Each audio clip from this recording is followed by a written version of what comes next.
I will tell you, one of the people that matters, and I am so glad I got a chance to interview him, and we're going to have him on a regular basis. His name's Jason Tardio. He's a president, chief operating officer of a company called Immunic Therapeutics, IMUX. We talked to him just a few weeks ago. Let's go ahead. But they are developing a therapy in probably the biggest multiple sclerosis movement that you probably have ever seen. And it's really interesting.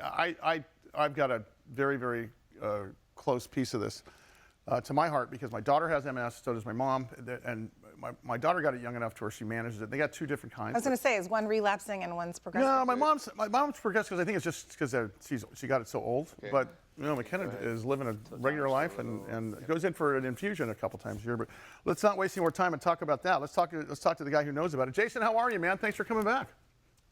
I'm wonderful. Thank you for having me. I think I've got my own. I feel like I got my own MS therapy guy in my pocket. That's great. It's going to help us. Hey, can you, for the people that didn't hear your interview the last couple of times, just give an overview again what you guys are doing and how important this is and really what a breakthrough it is. So Immunic Therapeutics is developing a late-stage molecule called vidofludimus calcium. This is an innovative approach to address the full spectrum of multiple sclerosis. Multiple sclerosis is a disease of both neuroinflammation and neurodegeneration. And there are 10, 15 or 20 or so available therapies today, but all of them address just the neuroinflammation associated with the disease. Nothing is addressing both neuroinflammation and neurodegeneration. And so our lead asset is called vidofludimus calcium. It's in a phase 3 program for relapsing forms of multiple sclerosis. And via its design, we hope that the medicine will be a solution for the full spectrum of multiple sclerosis. It's, you know, what's interesting is talk about where we're at now with current therapies and what this would change for those people having to live with multiple sclerosis.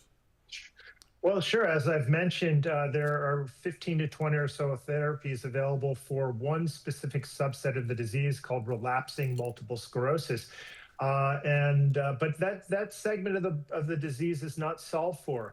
Patients continue to have disability progression, both physical and cognitive disability progression. And so there's a need for new and innovative approaches, again, that address both inflammation and neurodegeneration. The other subset of the disease is the progressive side, and they're specifically secondary progressive multiple sclerosis and primary progressive multiple sclerosis. And there's limited treatment optionality for that side of the disease. Only one approved therapy today for primary progressive MS. So lots of opportunity to address unmet need, and we hope with vidofludimus calcium that will do just that. So Jason, I think you're in the phase 2 of that progressive therapy. Can you talk a little bit about that? The progressive MS, So this past spring, we reported very exciting results from a phase 2 study called the CALLIPER trial, looking at the potential impact of vidofludimus calcium versus placebo in these progressed patient populations. And we showed very encouraging results on the clinical outcomes looking at reducing time to 24-week confirmed disability progression. We showed a 24% reduction for vidofludimus compared to the total cohort of progressive patients.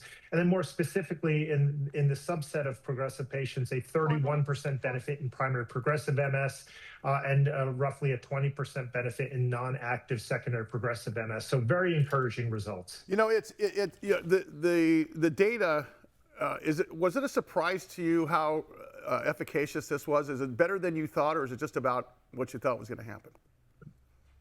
Historically, most medicines completely fail in progressive forms of multiple sclerosis. So I'd be lying to you if I sat here and said that I was over the moon optimistic going into the data readout.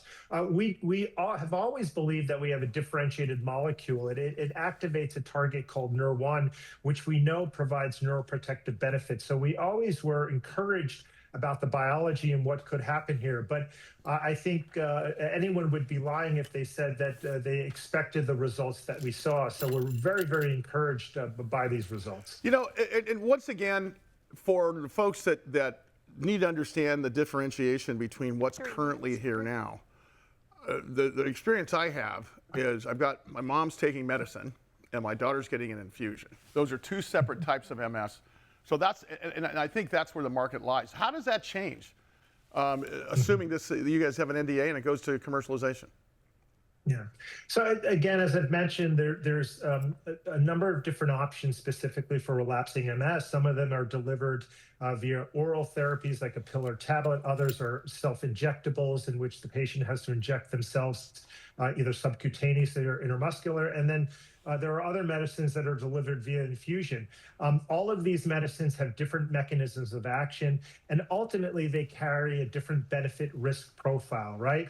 And so ultimately, with any medicine or medicinal procedure that any of us embark upon, we're always weighing what's the potential benefit associated with this medicine and what may be the consequences from a safety perspective. And so all of these things are taken into consideration. And I think it's important to note that MS treatment is very personalized for each of the individual patient. The treating clinician will oftentimes take some time to meet with patients, understand what their goals are for therapy. And so you've mentioned your family, one member on an infusion, another on maybe a tablet at home. And that's very, very specific to what their needs were. With our medicine, it's a once-a-day tablet, so it's very convenient for patients. Yeah. Again, it has a unique mechanism of action that we think will address both facets of the disease.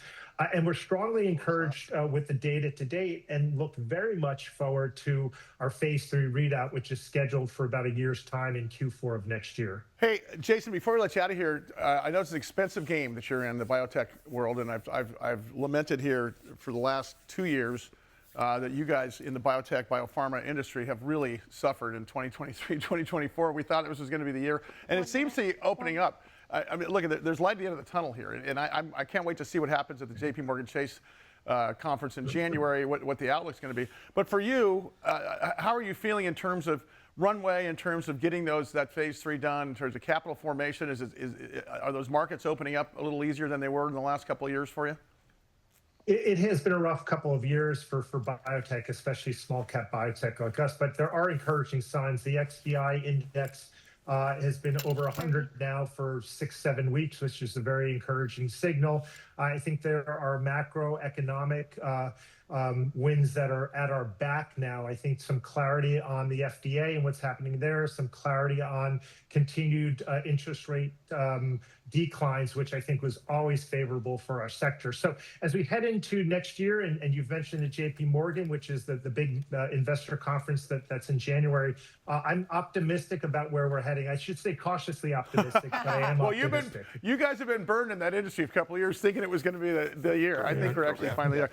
I appreciate you coming on, Jason Tardio. Thanks, Jason. IMUX is their ticker. You got to come back. Can't wait for you to come in studio and meet at some point. But Immunic is the name of the company. That's encouraging.